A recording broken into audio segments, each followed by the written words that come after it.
realized that when it comes to doing things in life, either it comes down to following goals or setting goals.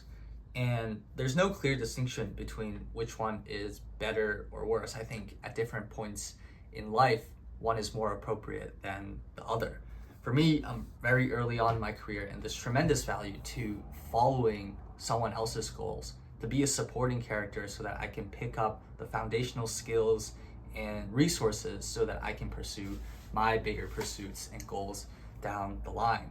It's almost serving as a template, a process where I go about it so that, I can replicate that process later on.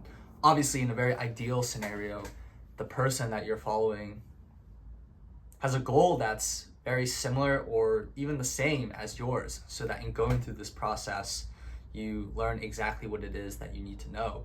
Obviously, that's very ideal and not always possible, but there's always something to be said about learning from someone in front of you. I went to a school where almost everyone around me decided to pursue a career in investment banking when they were in school. And just being in school, struck up conversations with some of these people to ask them why it was that they chose this career path. In peeling back the layers and asking deeper questions, a lot of them admitted that the biggest factor was just because that's what the people around them were doing. They hadn't put in much thought, and they did not pursue this for big personal reasons of their own. And to me, it was a realization of just being conscious of your thoughts. It helped me see that, what happens when you go about in a herd mentality and just take in the thoughts from other people and don't do your own thinking. You end up doing what they do, regardless of whether or not that's right for you. And I think maybe at times it just requires that experience to get there. But I'm bringing this up for your awareness. Again, there's no right or wrong answer to anything, to following goals or setting goals or the right career path. But it's important to realize that that consideration should be made. And it's why I always try to come back to solitude. Solitude to me is, said differently, being alone, but being alone with clear thoughts. When I say clear, I don't mean that I have everything figured out and the thoughts are already fully formulated. When I say clear, I mean your mind isn't bogged down by anything looming in the back. I realized this when I was studying abroad in London. It was early on when I realized the value of solitude, but when I was studying abroad, there were constantly these essay assignments or project assignments due, a few weeks out, and I was traveling every weekend. And the combination of that made it so when I was spending time alone trying to think, all of those looming deadlines and travel plans clouded my judgment in the present because they were stressors, sort of things that I had to give attention to because they weren't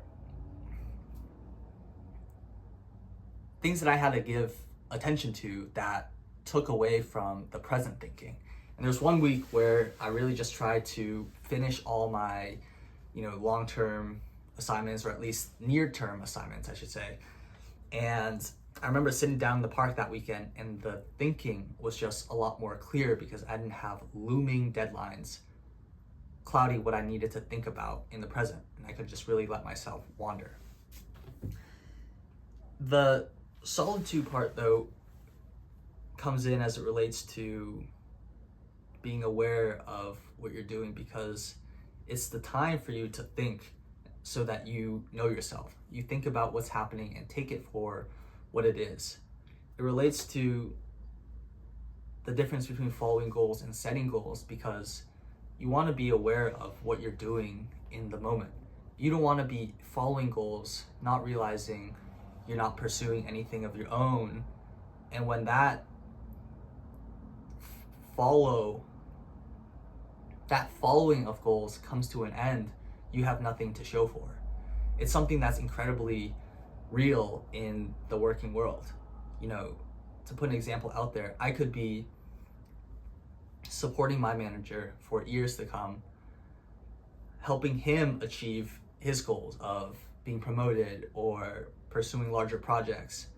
And at the end of the day, when 3 years, 4 years, 5 years rolls around, if I thought I was following my own goals and not aware that was really only advancing his, then that's a problem.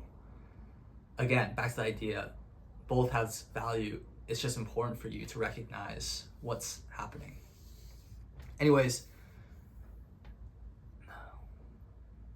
guys, it's been a good week, stressful week at work, a lot going on, a few slip-ups included in there, but I think it's at those slip-ups and points that you make mistakes, fail, that create important opportunities for you to learn, reflect, and continue growing.